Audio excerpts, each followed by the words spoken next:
Kumusta po, Sir Van? Itago mo na lang ako sa pangalang Greg. Ang kwento na ibabahagi ko ay sariling karanasan ko noong sundalo pa ako. Base po ito sa pag-ambush sa amin. Nung minsan na inatasan kaming maghatid ng mga pagkain at gamot sa mga liblib na lugar. Nung kasalukuyang laganap ang sakit na COVID-19. Gusto kong ibahagi sa lahat kung paano ako at ang apat kong kasama na nakaligtas nung araw na yon. At kung sino ang tumulong sa amin para ituro ang daan. Saktong nakalive ako ng isang linggo noon nang biglaan ang operasyon na maghahatid ng mga supply sa dulo ng baryo.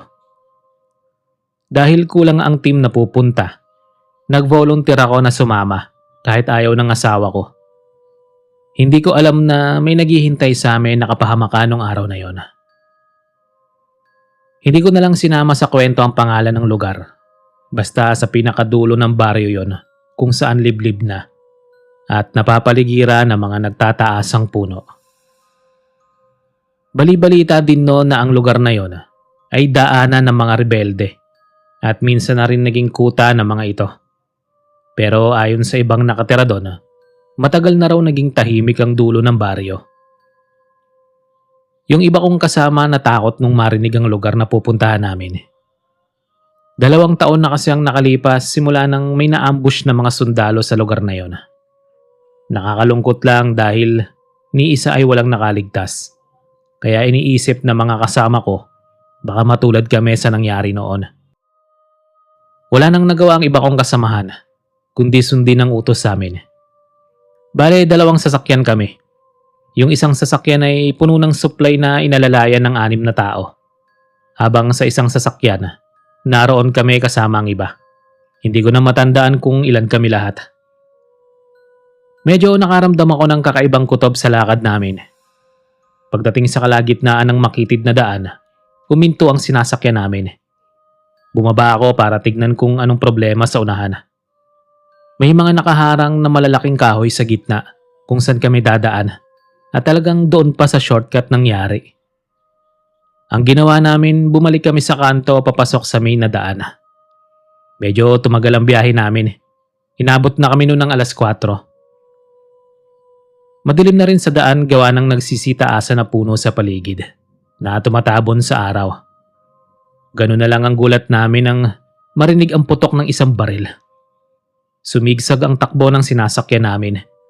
Kanya-kanya kaming talon dahil pinapaulanan na kami ng bala. At nanggagaling ang mga yon sa itaas ng bundok sa mga kahoy. Hindi kami nakapaputok dahil bawat galaw namin, bala ang sumasalubong. Hanggang sa 5 na lang kaming naiwan. 6:00 na yon pero sobrang dilim na ng paligid. Mabuti na lang nakahingi pa kami ng backup mula sa base namin. Sir Van, naghintay lang kami habang nakatago sa malalaking bato. Nakarinig ako ng yabag. Na akala ko ay mula sa backup namin. Pero agad kong nakita na hindi namin kabaro ang dumating. Sumenyas ako sa 4 kong kasama na dahan-dahan kaming bumaba sa bangin. Hanggang nadulasan pa ako sa isang bato. Dahilan para gumulong ako pababa. Napahiwalay ako sa 4 kong kasamahan. Masyadong matarik ang bukid na yon. Lalo na ang binagsakan ko. Hindi ako agad nakabangon nung tumama ang likod ko sa isang malapad at matigas na bagay. Paglingon ko sa likuran, Sir Van, isa yung sasakyang pangsundalo. Nilalamon na ng mga bangin at halos kalawang na ang buong sasakyan. Kinuha ko sa bewang ang dala kong flashlight. Napaatras ako sa gulat nang may mailawan sa unahan ng sasakyan sa loob na isang kalansay. Nakahawak pa ito sa manibela tapos yung suot nitong damit ay wasak-wasak na. Malinaw sa isipan ko nung gabi na yon na ang sasakyan na nakita ko ay sasakyan ng mga sundalong inambush doon mismo 2 taon ang nakalipas. Paika-ika akong lumakad para malibot ang sasakyan na yon. Saka ko lang din napansin na may isa pang kalansay ang naroon. Base sa posisyon ng kalansay, lumusot ang kalahating katawan nito sa salamin dahil nakita akong basag ang salamin sa unahan. Hindi ko rin alam kung saan ako pupunta ng mga oras na yon. Hindi ko rin alam kung saan ang tamang daan para hindi makasalubong ang mga umambush sa amin. Nag-alala rin ako sa 4 kong kasamahan kung saan na sila napunta. Naisipan kong maglakad na lang at hanapin ang daan papunta sa dulo ng baryo. Akmang hakbang na sana ako noon nang may marinig akong boses. "Huwag mo kaming iiwan." Nagpalinga-linga ako sa paligid dahil baka isa sa mga kasamahan ko yon. Wala naman akong nakita nung lumingon ako. Pero mabilis ko namang nahugot ang baril saka tinutukan yung nasa likuran ko. Napatakip pa ito sa mukha nung mailawan ko ang mukha nito. Kumalma ako nung makita ang kabaro ko yung lalaki. "Inambush kayo?" Tanong nito sa akin. Tumango lang ako bilang sagot. Umupo ito sa isang malaking ugat ng kahoy at sumandal. Kaya naman umupo ako sa kabila niya. Ilang oras kaming walang naging imikan sa isa't isa. Napansin kong nakatingin lang yung lalaki sa sasakyan na kinakalawang na. Narinig ko pang sinabi niyang sana daw makauwi na sila. Kaya napagtanto kong hindi lang kami ang naroon. Dahil hindi ko naman siya kilala, nagpaalam na ako sa kanya. "Mas ligtas ka dito. Bukas ituturo ko sa iyo ang daan," sabi niya, Sorban. Bumalik ako sa inuupuan ko nang marinig yon. Tinanong ko siya kung ano ang pangalan niya at bakit siya naroon. Sagot lang niya, hindi na raw importante kung sino siya. Baka raw kasi matakot ako. Nanahimik na lang ako noon. Pakiramdam ko ligtas naman ako sa lugar na yon kasama ang kabaro ko. Pansin ko rin ang pamumutla ng mukha ng lalaki. Naisip kong baka may sakit siya o di kaya hindi maganda ang pakiramdam. Para kasing wala na siyang dugo sa sobrang putla. Bigla na lang nagsitayuan ang mga balahibo ko nung maisip na baka multo siya, Sorban. Dahil natatandaan kong may mga namatay sa lugar na yon na mga sundalo at may iilan din daw na nawawalang sundalo matapos ang ambush. Hindi ko na lang yun pinansin at nagpahinga na lang. Hanggang sa hindi ko na malayan, nakatulog na ako. Nagising ako bigla nang may marinig na kaluskos. Pagmulat ko yung kabaro ko lang pala. Nakita kong hirap siyang matulog dahil palipat-lipat siya ng posisyon. 4:00 na rin ng madaling araw kaya hindi na ako bumalik sa pagkakatulog. Nanlaki rin ang mga mata ko nung makitang hindi lang kami ang naroon, kundi may 6 akong nakita na mga sundalo sa bawat puno. Nakakakilabot ang mga tingin nila sa akin. "Hindi ba kayo nagpapahinga?" Tanong ko sa kanila. Hindi sila sumagot. Pero yung lalaki na una kong nakilala ang sumagot sa tanong ko. Ang sabi niya, matagal na raw silang nakapagpahinga pero hindi sila komportable sa lugar na yon. Gusto na raw nilang makauwi sa pamilya nila. Nagtaka ako at napaisip ng malalim, Sorban. May choice naman silang umalis doon pero bakit hindi nila gawin? "Sumama na lang kayo sa akin," sabi ko sa kanila. Pero sabay-sabay silang umiling. Madilim pa noon sa ilalim ng kakahuyan nang nagsimula kaming lumakad. Nabasa ko rin sa uniform ng lalaking apelyido nito. Tawagin na lang natin sa pangalan na Cordova. Ang sabi niya dadalhin daw nila ako sa 4 kong kasamahan. Nakaramdam naman ako ng tuwa dahil kahit papano buhay pa ang iba sa kasamahan ko. Pagdating sa unahan, dahil madilim pa, may tumutok sa akin ng baril. Pero agad ko namang nakilala ang mga yon. Walang iba kundi ang kasamahan ko. Akala namin, Sorban, ligtas na kami. Bigla na lang may bumaril sa amin. Mabuti na lang walang natamaan. Nagtago kami sa puno hanggang sa nahuli namin ang 3 kalalakihan na armado. Dumaan kami sa ibang ligtas na daan ayon sa plano ni Cordova. Kaya nagtaka ang 4 kong kasamahan. Ang sabi sa akin, mapapalayo na daw kami sa baryo kapag sa ibaba kami dumaan. Ligtas sa ibaba ng bundok kaysa sa ilog kayo dumaan, sabi ni Cordova.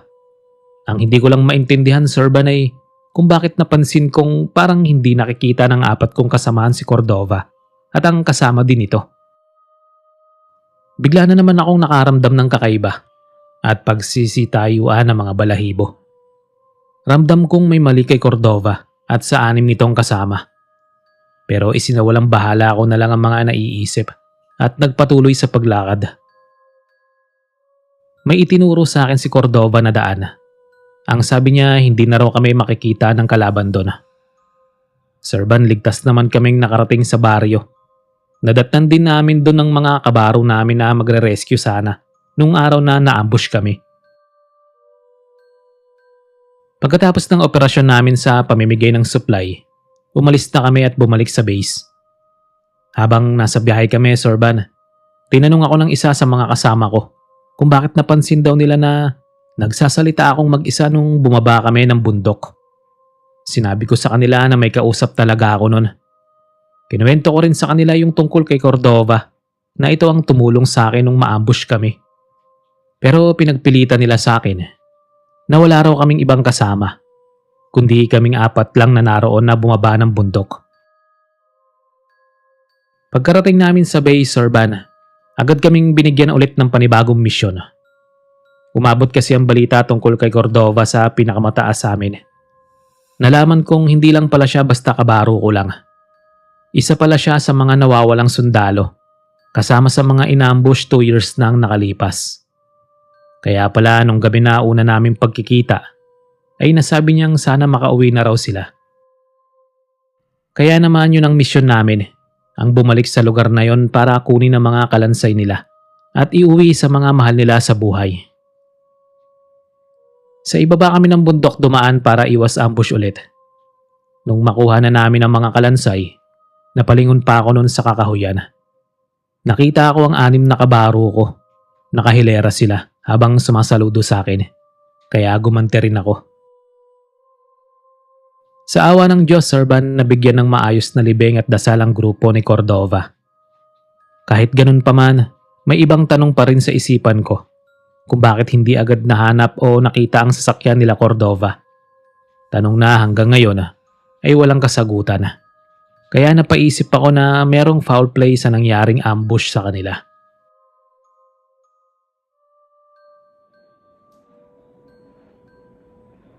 Good day po, Sir Van. Itago muna lang ako sa pangalan na Sandro. Gusto ko lang ibahagi sa inyong listeners ang kwento ng buhay ko. Hindi lang rebelde ang mga nakasagupa namin sa bundok, kundi may iba pang mga nilalang na mahirap paniwalaan kung totoo ba ang tungkol sa kanila. Meron akong pinamumunuan na squad at nasa bilang lang kami ng 12. Nadistino kami sa isang lugar na hindi namin kabisado simula noon pa. Kinakailangan namin tanggapin ang madistino sa ibang lugar dahil parte yun ng trabaho bilang sundalo. Ibinigay lang sa amin ang lokasyon ng lugar at madali lang naman mahanap dahil nakalagay sa mapa kung saan kami pupunta at kung saan mismo ang base namin. Inabot na kami ng 5:00 ng hapon. Pagdating sa pinakadulo, huminto ang sasakyan namin. Hindi namin alam kung saan kami papasok, kung sa kaliwa ba o kanan. Nakalagay kasi doon sa mapa sa kanan kami papasok, pero nag-aalangan kami. Hanggang sa may nakita kaming mag-asawa na nakasakay sa kalabaw. Nagtanong kami kung alam ba nila yung base ng mga sundalo sa lugar na yon. Nagpalitan muna ng tingin ang dalawa, saka sumagot sa amin. Ang sabi nung lalaki sa kanan daw ang tamang daan na naaayon naman sa mapa.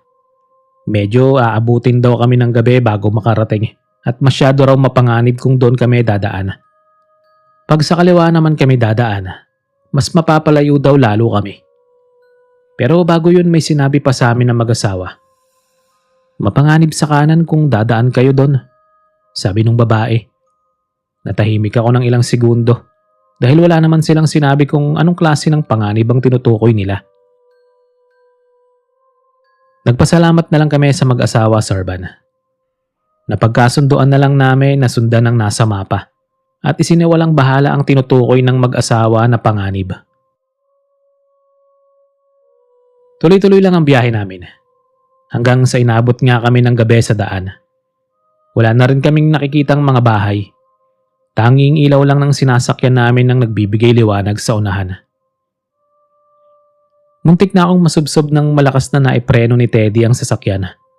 Oh, anong nangyari? Tanong ko sa kanya. Meron siyang itinuro sa amin sa unahan. Isa yung malaking aso na kulay itim. Napansin kong kakaiba ang mga mata nito kumpara sa ibang aso. Kahit hindi namin ito tinaboy, bigla na lang itong tumabi. Nung malampasan na namin ang aso, nakita pa namin na humabol ito. Hanggang sa umalulong ito ng nakakatakot. Hindi na namin nakita kung nakasunod pa ba yung aso dahil sa tinatabunan na ito ng makapal na alikabok. Bigla na lang akong kinilabutan at natakot nung makarinig ng malakas na pagaspas sa itaas ng sasakyan sa bubong. Narinig namin na may bumagsak sa itaas at mayroon ding kaluskos. Nung tignan nyo ng isa sa mga kasama ko, wala naman daw itong nakita na kahit ano. Maya-maya pa isang malakas na pagpreno ang narinig ko ulit. Naramdaman kong gumewang ang sasakyan. Muntik na kaming mahulog sa bangin. May nabangga ba tayo? Biglang wika ni Teddy sa amin. Bababa na sana siya nang pigilan ko ito dahil hindi maganda ang kutob ko. Naisip kong baka mga rebelde ang may gawa nun. Nagulat na lang kami nung may kamay na humawak sa unahan ng sasakyan. Nung titigan ko ang kamay na yon, hindi siya normal. Mahahaba ang bawat daliri at ang kuko.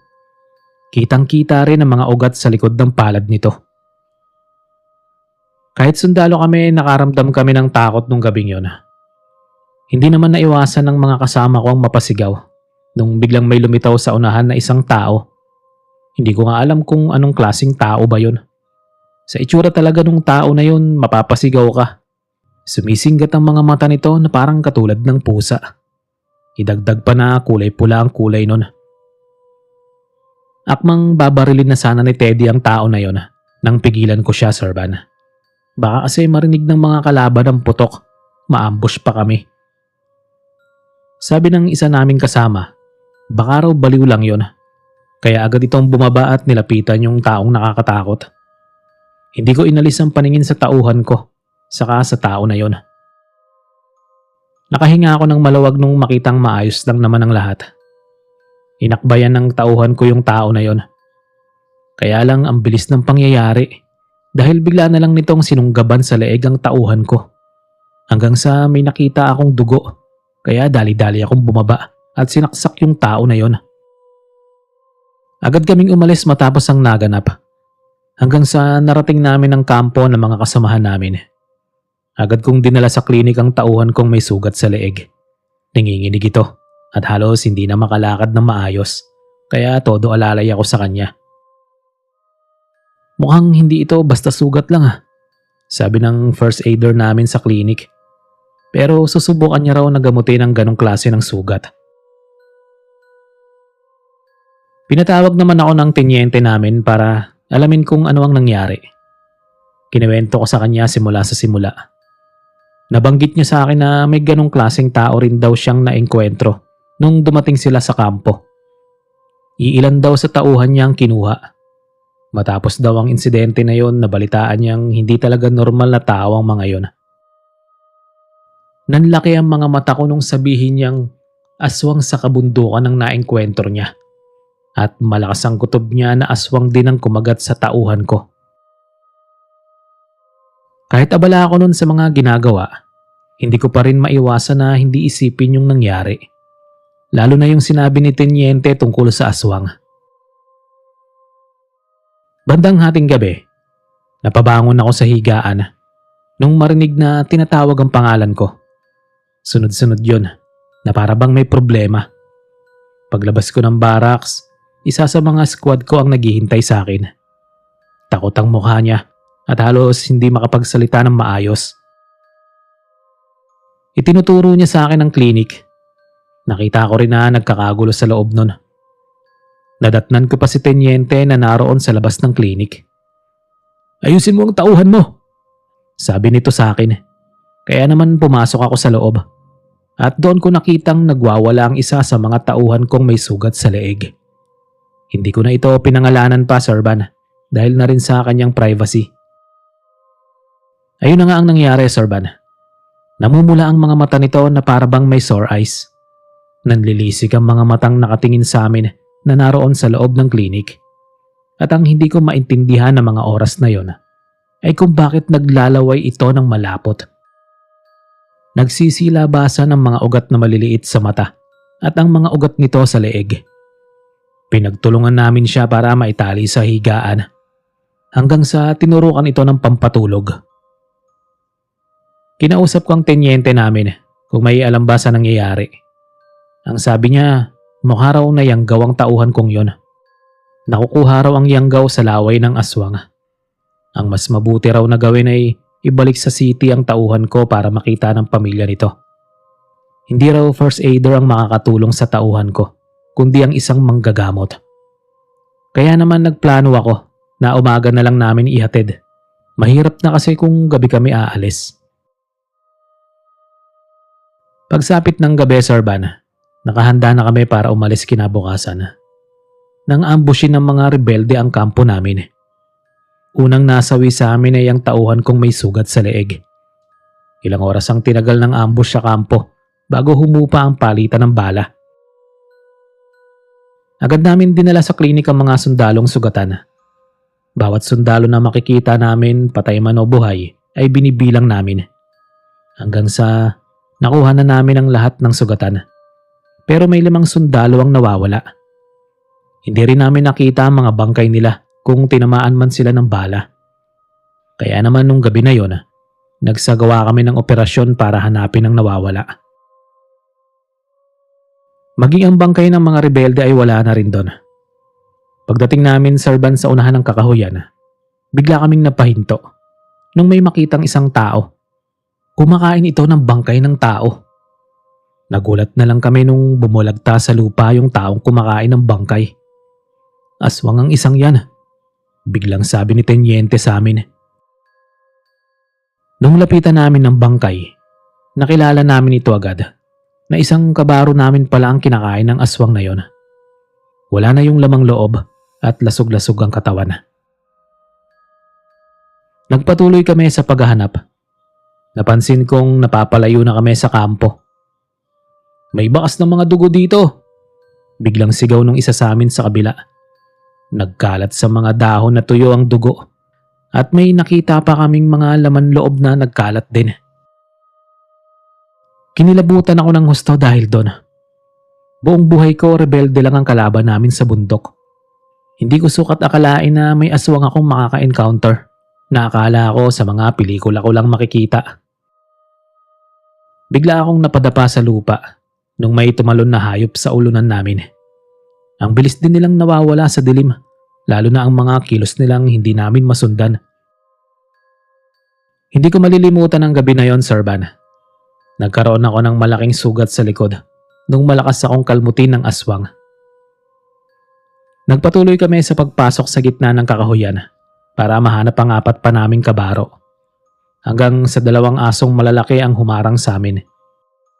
Labas ang matutulis na ngipin ng 2 aso habang namumula ang mga mata na parabang may sakit na malala. Tumakbo palayo sa amin ang isa naming kabaro dahil sa takot nito. Kaso lang lumundag ng mataas ang isang aso sa itaas namin at hinabol ang tauhan ni tenyente. Sinundan yun ng iba naming kasama pero nakarinig na lang kami ng sigaw. Dahil sa takot ko ng mga oras na yon, hindi ko na malaya na may asong paparating sa kinatatayuan ko. Bigla na lang ako nitong dinambahan at agresibo na makagat ako. Mabuti na lang naharang ko sa dibdib ang baril kaya yun ang nakagat ng asong aswang. Isa sa mga kabaro ko ang tumulong sa akin. Malakas niyang hinampas sa ulo ang aso kaya nangisay ito sa lupa. Nakita naming umatras sa mga nilalang na yon hanggang sa nawala ang mga ito sa dilim. Tanging narinig na lang namin ay ang mga yabag na papalayo. At ito ang kwento ko, Sir Van, na hindi ko malilimutan habang buhay.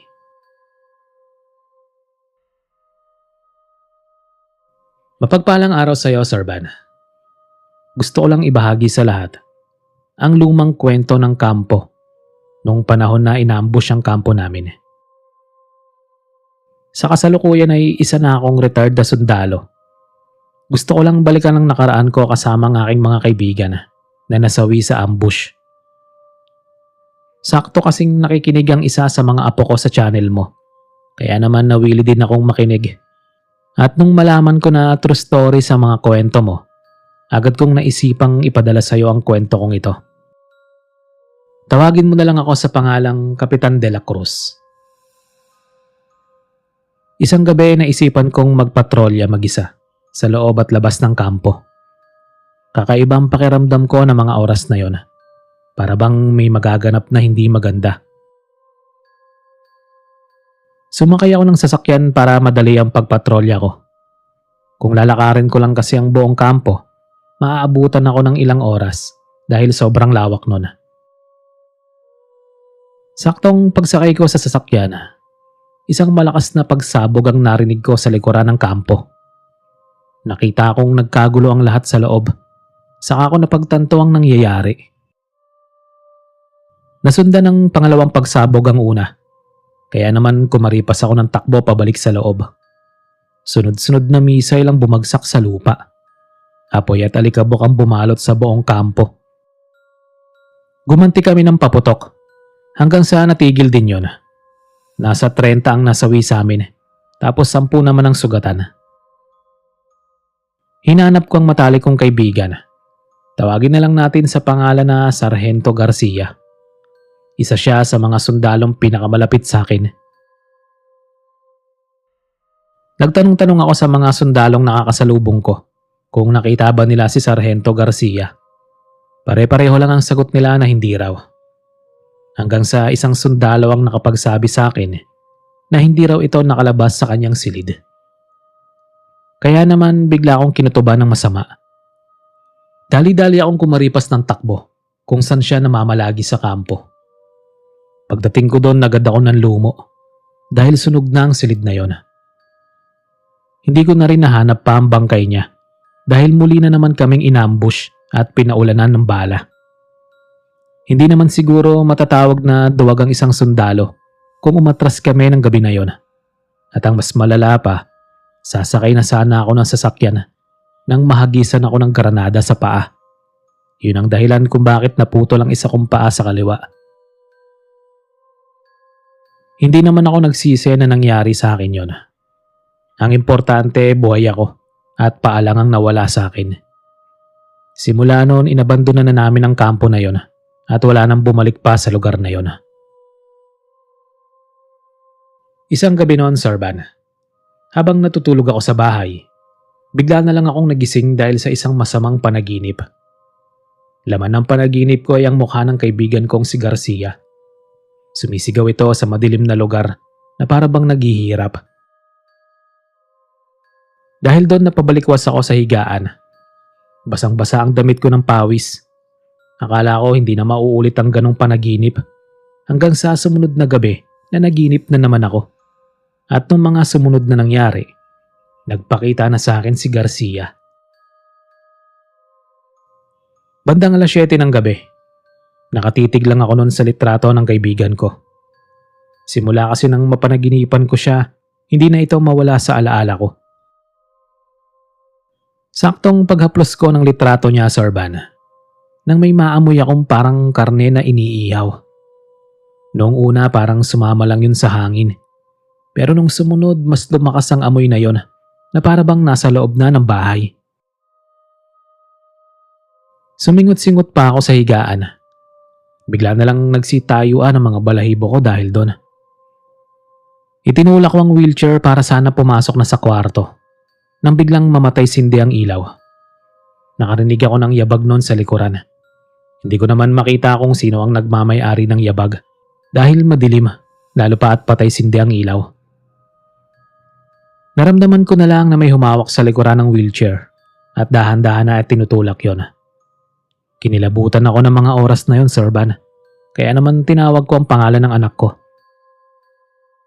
Ilang saglit pa bumalik sa maayos ang ilaw, kasabay nun ang pagdating ng anak ko. "Ayos ka lang po pa?" Tanong nito sa akin habang nakatitig sa mukha ko. Dahan-dahan akong tumango. Inutusan ko siyang ipasok na ako sa loob ng kwarto. Pero bago niya maitulak ang wheelchair, pinatigil ko siya. Meron kasi akong nakitang mga bakas ng sapatos sa lapag. Itinuro ko yun sa anak ko. Pero sabi niya hindi raw nito alam kung kaninong bakas yun. Hanggang sa naalala ko yung yabag at yung tumulak sa wheelchair ko Yun ang naging suspect ko na nagmamay-ari ng bakas sa lapag. Bukas ko na lang po lilinisan yan, sabi ng anak ko at hinatid na ako sa kwarto. Agad kong pinikit ang mga mata. Siguro, Sarban, mag-iisang oras pa lang nang makatulog na ako. Bigla kong naangat ang paa ko nung may maramdaman na merong dumampi na malamig sa balat ng paa ko. Kapitan, rinig kong tawag sa akin. Nanindig ang mga balahibo ko nung marinig ang pamilyar na boses. Pinindot ko ang switch ng ilaw na nasa gilid lang ng kama ko. Pagkabuhay ng ilaw, wala naman akong nakita. Tanging ako lang ang naroon. Pero nakita ko na naman ulit ang bakas ng sapatos sa lapag ng kwarto ko. Pinahanap ko ng manggagamot ang anak ko. Gusto kong malaman kung sino yung nagpaparamdam sa akin sa bahay. Nakahanap naman agad ng isang albularyo ang anak ko. Dinala ko siya sa kwarto para ipakita yung mga bakas sa sahig. Pero natigilan siya nung makita ang litrato ng kaibigan kong si Garcia. Matagal niya itong tinitigan, saka sumunod sa amin. Maya-maya pa nagsimula na lang magpausok sa loob ng kwarto. Hanggang sa sinabi niyang may bumibisita daw sa akin na isang kaluluwa tuwing gabi. Matagal na raw itong namayapa. Pero hindi matahimik ang kaluluwa dahil may gusto pa raw sabihin sa akin. Nagtaka ako kung sino yon. Pero sa loob-loob ko parang kilala ko na kung sino ang tinutukoy ng manggagamot. Pero nagtanong pa rin ako sa kanya kung sino ang kaluluwa na yon. Imbis na sagutin niya ako, nagtanong siya sa akin kung sino daw yung lalaki sa picture. Sinabi kong isa sa mga matalik kong kaibigan na namatay sa ambush. Tumango siya at sinabi na yun daw ang kaluluwa na dumadalaw sa akin at yung nagmamay-ari ng bakas. Biglang nagsitayo ng mga balahibo ko dahil sa nalaman, Sarban. Noong una pa lang tama na ang hinala ko na si Garcia ang nagpaparamdam sa akin. Tinanong ako ng albularyo kung gusto ko raw bang makausap ang kaibigan ko sa pamamagitan ng pagtawag niya sa kaluluwa nito. Tumango ako noon bilang sagot. Inutusan ako ng albularyo na humawak sa kamay niya. Huwag daw akong bibitaw kung sakali daw na may ibang kaluluwa akong maramdaman sa paligid. May posibilidad daw kasi na may ibang kaluluwa ang mangialam. Nagsimula na kami noon. Hindi ko maintindihan ang binubulong ng albularyo. Basta ang naiintindihan ko lang ay ang pangalan ni Garcia ng paulit-ulit niyang tinatawag. Bigla na lang akong may hangin na naramdaman na pumasok sa loob ng kwarto ko. Narito na siya, wika ng albularyo sa akin. Napakapit ako ng mahigpit sa kamay ng albularyo nang may maramdaman na merong umupo sa tabi ng upuan ko. Isang malamig na kamay humawak sa akin. Ramdam na ramdam ko yon. Dahilan para pagpawisan ako ng malamig. Bigla akong naimulat ang mga mata ko. Napatitig ako sa mukha ng kaibigan ko. Sunog ang mukha niya, Sarban. Maging ang kamay niyang nakahawak sa akin ay sunog din. Biglang nagsalita ang albularyo. Tanungin ko raw ang kaibigan ko kung bakit nagpaparamdam ito sa akin tuwing gabi. Dahil sa takot ko noon, hindi na ako halos makagalaw. Tanging pagtitig lang sa mukha ng kaibigan ko ang nagawa ko. Bumitaw ako sa kamay ng albularyo dahil hindi ko kayang titigan ng matagal si Garcia. Lalo pa at matagal na siyang patay. Hindi ko kayang makitang nasa ganun siyang sitwasyon. Tinanong ako ng albularyo kung gusto ko raw bang paalisin ang kaluluwa na yon sa bahay.